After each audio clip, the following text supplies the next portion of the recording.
Alright, so I know what some of you may be thinking right now. Oh my god, not another video about the Klipsch RP600Ms. I mean, who hasn't spoken about these speakers at this point?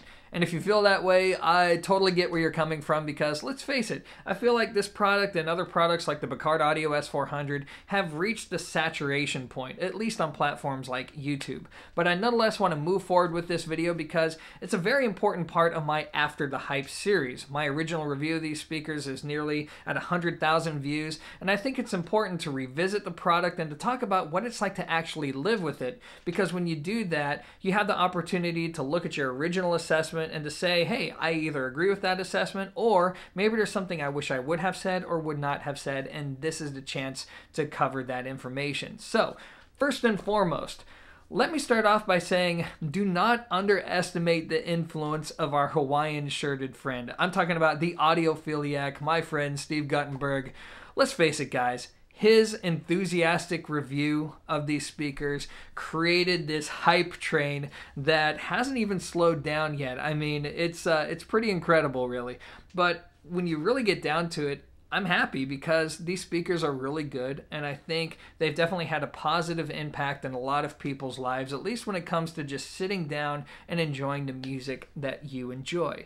Now, this, of course, leads me to what my thoughts are on these speakers after having lived with them for the better part of a year. And in short, well, I pretty much agree with everything that I said in my review. In fact, I think it's a pretty reliable assessment, if I do say so myself, in that it's a good barometer. It correctly summarizes what the product's good at, what it may not be so good at, and yeah, I still think it's a very, very good product for the money.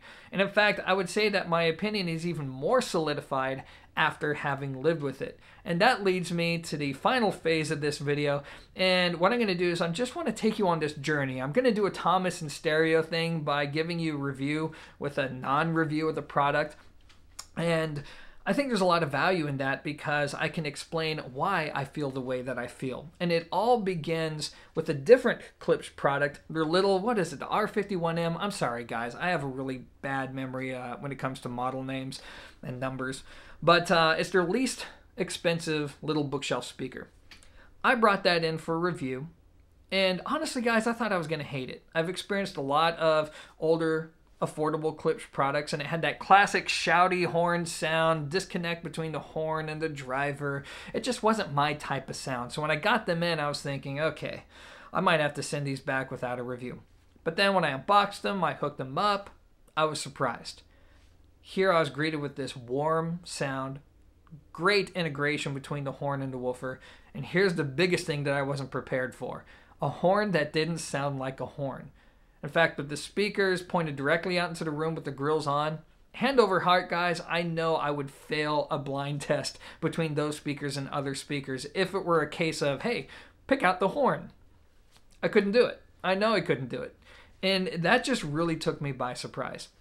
And it was around that time when I was on the phone with Steve, and he was telling me about how enthusiastic he was about these guys and about how he just loves what Klipsch is doing now. And I was like, okay, well, let me take the 600s for a spin. So a few months later, they arrived to my doorstep, and I looked at them and I was like, you know what? I think the horn is going to be a little bit more obvious with these because it's a larger, physically larger horn. It's much more difficult to make it sound like it's not a horn as you increase the size of it. And sure enough, when I hooked them up, I was right. Like, you could tell that it's a horn, or at least experienced ears should be able to pick up on it fairly easily. But it didn't detract from all of the good things that this speaker is all about. Big mid-range, a forward, energetic top end, good bass, something that's easy to work with. You don't have to make sure that you put it in this exact spot in order to get good sound. You have flexibility in the sense that if you like a more forward and aggressive sound, you point it towards your ears. Oh, you want better off-axis imaging and or you want something that's smoother and easier on the ears? Fine. You just point it directly out into the room, leave the grills on, and that's what you're going to get. It's a product that's very easy to work with in terms of equipment matching, and because it's relatively efficient, yeah, okay, the power sensitivity is a bit overrated, but it's still easy to drive, right? So you can use a wide variety of equipment to include moderate-powered tube amplifiers. So I immediately understood what the hype was all about. And it wasn't just all of those parameters either. There was just this musicality to the sound, and I know that's very subjective and vague, but it just has this presentation that connects you to the music in a very engaging way. It may be an imperfect presentation, but it's fun. It just makes the listening experience fun, and that's what a lot of us are in it for, especially at this price point. Now, clearly, it was obvious that it wouldn't be for everybody. If somebody's looking for a smooth sounding speaker, then yeah, this definitely is not going to be it. If somebody's values, like say, good integration between the mid-range, treble, and bass, like that's your main priority, and you want really good tone, then yeah, there's going to be speakers at this price that you're probably going to prefer. But overall, these are good speakers. And the biggest litmus test is when you're not listening to them. When you take it out of your system, you put them aside, you let some dust collect on top of the cabinets, you listen to other gear, and then the time comes to where you dust off those cabinets, you put them back into your system, and then listen again. Do you still feel the same way, especially after having listened to a good competitor or something that's more expensive? The cool thing about the 600Ms is as time has gone on and I've experienced more gear in this house, I've tried out different integrated amplifiers, other competitors at this price and even higher. Every single time, I'm impressed by what I hear.